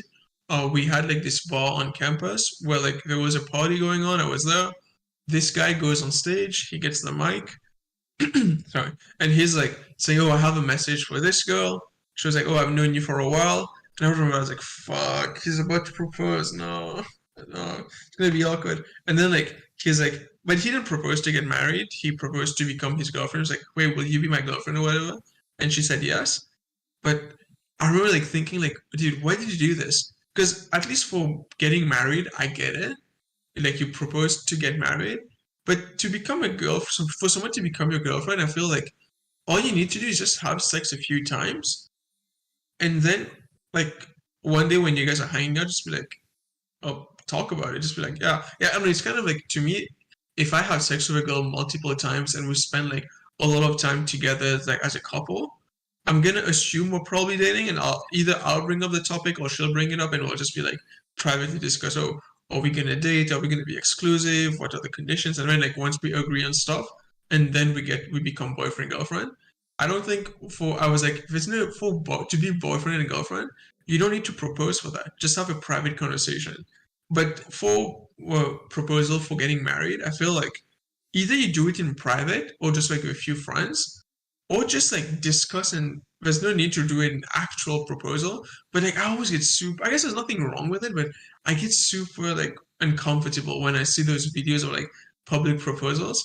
So I'm like, why do you do this? Like what's the point? But I guess it's not like if both parties have discussed beforehand and agreed to do something like that, there's nothing really wrong with it. It's just awkward for me. Yeah, I think there's, and here's like, it's kind of uncomfortable probably. There's probably a correlation between guys who opt for like really public proposals and guys who have really, really low social calibration. Because in most cases, like it's kind of weird when you say, like, I think sometimes like, if you actually like watch like movies or TV or media or talk to people, proposals like don't come out of nowhere. Like they're usually something where it's like, we've kind of talked about stuff and we've kind of like, maybe we've thrown around the idea, and like the actual proposal isn't like, it isn't it isn't like they didn't plan it out perfectly. Of course, like, the guy wants to make it a surprise and whatnot, but like it's kind of like expected. It's kind of like a thing where it's like I'm sure if you asked most women, when if her husband proposed to her, did you kind of know, or did you at least suspect that it was going to happen? And she's like, yeah, of course. Like it's because it's kind of a thing where it's like if all of a sudden I invite my girlfriend, it's like, hey, why don't we go to this bar where we had our first date? She's gonna be like, like, or if I'm planning like a big dinner or a trip or something. And if we've had those conversations and we've kind of reached that point in our relationship, at that point it's like, okay, it's not something that's like, I'm not like, I don't know what's going to happen right now, but obviously it's something in the ether. It's something that like is going to happen at some point in the near future. Whereas with a lot of these public proposals, I wonder if this guy I wonder if it's like this dude has been like dating this chick for like 6 months to a year, and he's like super smitten with her, and maybe she's kind of like, yeah, he's okay, but I'm not really sure. But he doesn't get it, and he's seen too many like rom-coms where he's like, oh, I know, I'll propose to her at like a Red Sox game or something. She'll love that. And I'm like, oh God. Like, no. And it just backfires on them completely. And she probably would have said no that's the thing too. It really isn't so much about the public thing. She probably would have said no in private too. But the fact that you had such a lack of social intuition that you put her on stage for like millions of people, it's, yeah. Like I've never heard a case of like Oh, I said no to the public proposal, but then later I said yes. Like, no, it's usually a no either way. You just fucking decide to make a fool out of yourself by doing it in front of millions of people. Also, it's like they'll do it at like a Yankees game or something. It's like, why are you doing it? Like, unless she loves the Yankees, unless like it's like a special thing for her where it's like very important to her, or like maybe you guys had your first date there or something like that. But if you're just doing it to make a spectacle out of it, that also demonstrates that like, okay, this guy probably doesn't have social skills. He probably just thinks, again, he probably watched a lot of like rom-coms or like TV shows where if I do something really big for a girl, she'll love it. And it's like, no, that's not, no, don't do that. Yeah, I mean, yeah, but wait, if I okay, the way I look at it, it's like if someone really wants to do that, like a public proposal, in my honest opinion would be just do it with a like rent like a space, like could be in a restaurant or something, bring your friends, be sure the girl kind of like has an idea it's gonna happen. Like it shouldn't be just out of the blue. It should have been something you both have discussed beforehand, where she's clearly indicated yeah she's down to get married or whatever, and then it's like she kind of knows it's gonna happen, but you didn't tell her. And then you bring all your friends to a private space, and then you do that there because when it's in front of your friends, she knows what's going on. You know what's going on, so you know she's gonna say yes because you both have discussed this already. And then I feel like it's okay. I wouldn't do it personally. I would if I don't plan on getting married, but if I were to get married, like who the fuck knows if I get married? I don't know. But it would be like most likely just one on one. There wouldn't be anyone else there just because I feel like this should be like a private thing. The world doesn't need to know bet. that. Yeah. Yeah. But if you want to do it publicly, it should be like just with your friends. Don't like if I'm walking in public and I see like some couple about like doing a public proposal, I'm walking away. I'm like I'm turning away, I'm thinking about walking out of it. So I'm like, I don't need to see this thing. But I guess there's nothing wrong with it. It's just awkward for me. I But think, I don't know. yeah, I think the issue is that like in most of those cases, you have to ask yourself, are you doing this for her or are you doing this for you?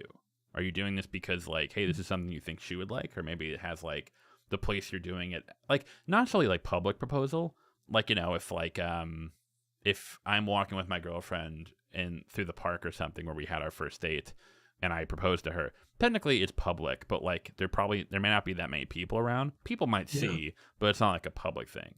But if you're like, you know, I've seen ones where they'll do it at like they'll put the proposal up on the jumbo screen at like at a game or something, and that's when it's like, are you doing this because you think this is something that she would actually like, or are you just trying to do like a big gesture?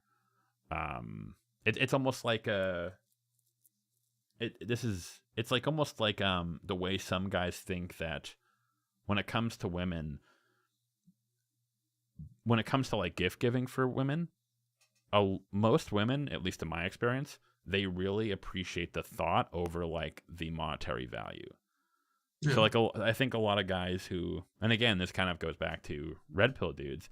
A lot of these guys think that like, oh, the more expensive the gift I give her, the more she'll like it, or the more, and that is true with some women, but they're probably usually gold diggers. The reason they're there in the relationship is for like the income.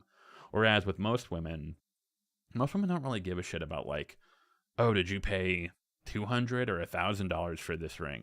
It's more about, is the gift that you're giving her, is it something that's very sentimental? Is it something that you actually put thought into? Is it something that like, hey, I got you this because I know that you love this, or because I know this part about you? That is something that is like, that shit is priceless. Like that is way more important than like, oh, well, how much did it cost? If you're asking yourself that, like if you're like, or a perfect example with like wedding rings, if you're like pressed about how much you paid for your wedding ring, I don't know, that relationship, like if your wife cares how much you spend on the wedding ring, that I don't know if that would be, that to me that's like a red flag. That kind of seems strange. Like I'm obviously like, you don't want it to be like a Cracker Jack box. Although I'm sure someone wouldn't give a shit if they're getting married. Yeah. But the idea of like, oh, did you pay $2,000 or $10,000 for this ring? if you think your wife would care about that, then you probably shouldn't be marrying her. At least from my perspective. I'm sure some guys, they don't care. Again, red pill dudes, they don't give a shit. They're fine with that arrangement. They view relationships as very transactional. If they're happy with that, that's fine. But I would never recommend that to a guy. I think that's like a huge red flag. I mean, red pillers live in a world that's not real. Like almost no one. Like okay, it's very strange the way they see every woman like a gold digger. Like, but they don't realize that the lifestyle is like a.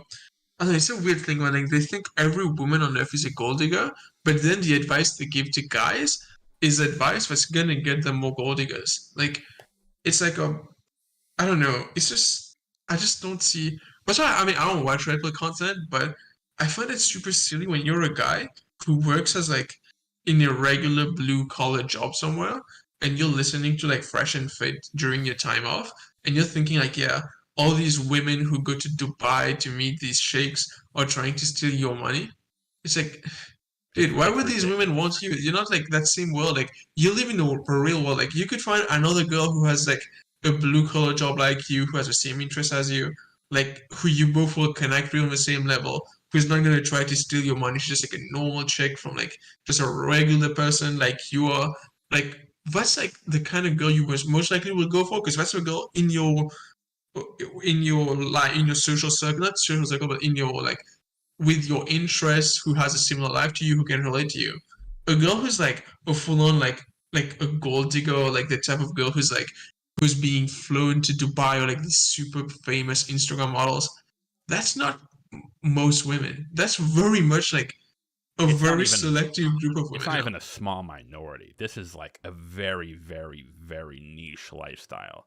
Or did you see Yeah. that did you see that Fresh and Fit episode where I think Destiny asked Fresh, like what percentage of like American women do you think are being flown around the world to like by like millionaires? And he's like, "Oh yeah, but like, 25%."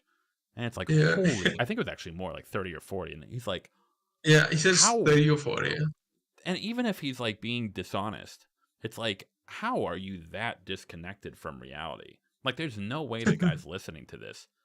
You think like, if you think back to like all the girls like in your hometown, your high school, you think like half of those women are being like flown around the world by like millionaires on Instagram? Like, what are you fucking insane? It just goes to show just how much so many of these guys who say that they're so like good with women and have so much knowledge about women and female nature, and then like they open their mouths, and any guy who has any like small experience with women, positive experience with women, they're like, no, yeah, no, this is ridiculous. Like no guy should listen to it. um yeah, even on the one we were watching today with Destiny, no, sorry, Yeah. Mel was on Valuetainment. The guy said like an estimate of like 10% of like women, Yeah. and it's like that. Even that is like fucking huge. Yeah. That's 10% way of more women. than. Oh my god!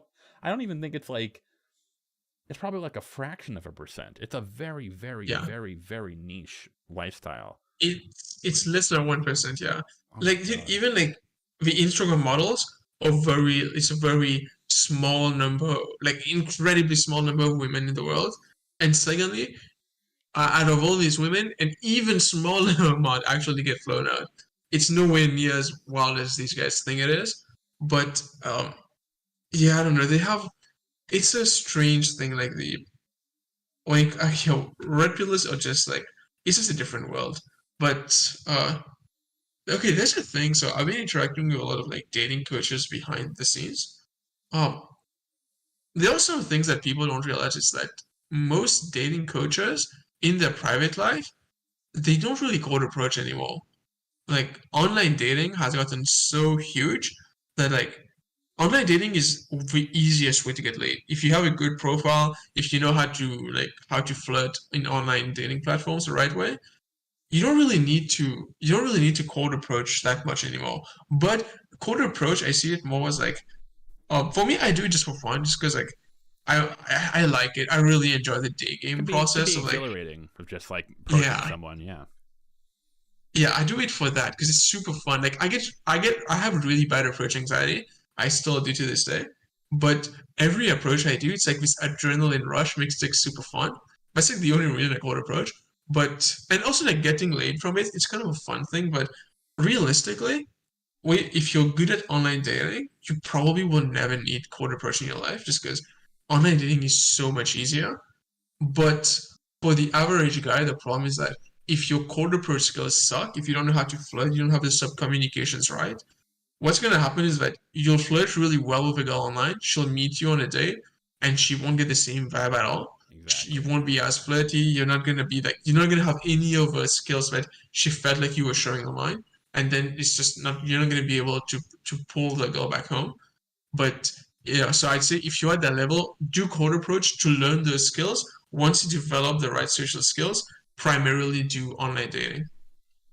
Yeah, I was and when it came to my social life, online dating was like the sole source of my of people women I dated. Yeah. And I'm so glad you brought that up because there is such like this big there's such like this huge um sort of like ideological viewpoint in the red pill about online dating and how like that just proves that women are super hypergamous and like that women are like the average dudes are just being fucked over.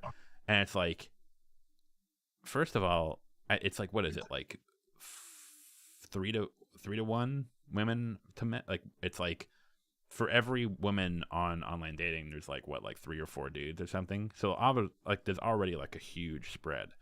um but then, so of course, women online are going to be much pickier. But then on top of that, so again, like they try to like that just proves like American women are picky. It's like, well, no, this is a very niche. The online world, again, it's very different. But then on top of that, and I don't, I'm trying to be like nice here. I've read, or a lot of guys have come to me and like asked me for like, hey man, I'm not doing good on online dating or Bumble and Tinder. And I'm like, okay, well, send me your profile.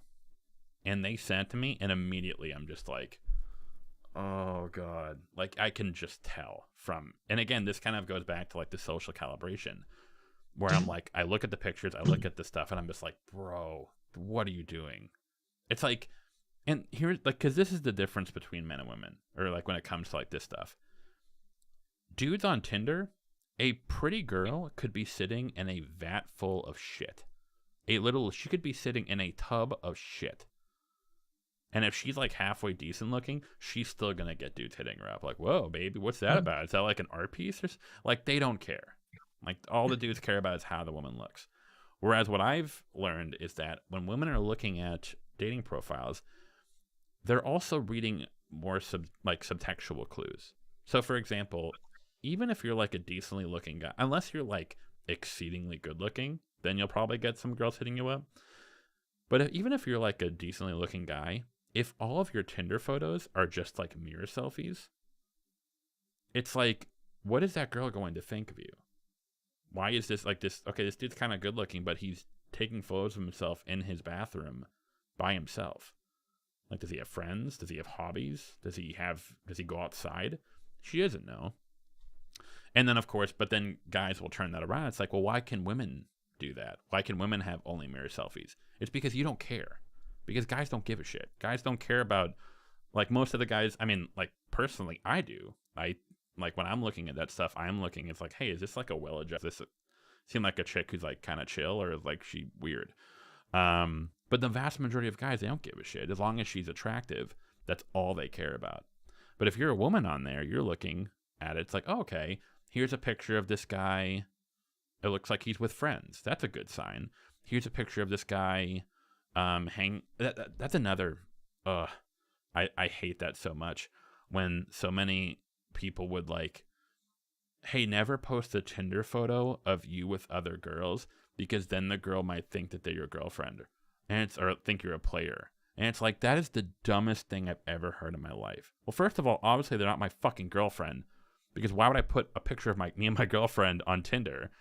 2, this idea that like, oh, he's just a player. Well, first of all, it's Tinder, so it's like everyone's kind of a player there. But 3, one of the biggest And again, this is like where red pill goes completely wrong. Like, it's like, oh, if you have female friends or women around you, that's gonna make women more attractive to you because it's like pre-selection, and they want what those women have. And it's like, you fucking morons. The reason that women will be more keen to you if it looks like you have female friends or women around you is because those women are like vetting you. If I walk into a bar with female friends, if women look at that, they're going to see, okay, this guy's probably not a fucking psycho. This guy's probably not like a super creep or weird. He probably has, and I think that's a pretty good sign in a dude too. Can he have female friends? He's not one of those like men and women can't be friends types. Like, no, that's a good sign where, hey, if a guy comes in and he looks like he's like socializing with women in a friendly manner, that is a very big green flag where, okay, this guy isn't going to be like fucking weird or creepy. He might, but there's a much lower chance that he is. Because if I was like one of those like creepy nice guys, I would try and fuck every single female friend I had, and no one would ever want to hang out with me again. That's another example where like red pill dudes, they just like they say they're masters of like social interaction, and they say the most brain dead stupid shit I've ever heard in my life. Yeah, when it comes to online dating, it's very easy to have a dating profile that's better than the average guy. And just like my profile, in my opinion, Super is easy. just above average. It's nothing crazy. I haven't put enough effort in having like amazing photos or anything. But you know who? Yeah, Alex of Playing with Fire. Initially I was struggling with online dating, and I just messaged him. I was like, hey, like online dating doesn't really work for me. And then he was like, oh, just send me your stuff. I know we were just talking. We had like a phone call. We're just talking, and then he reviewed my stuff, and he just told me like, oh, yeah, your photos are trash. Just send me every photo you have. I'll send him photos I had. He went through it. He selected the better ones, and he sent them to me. And then he showed me how to fix my bio and my all that stuff.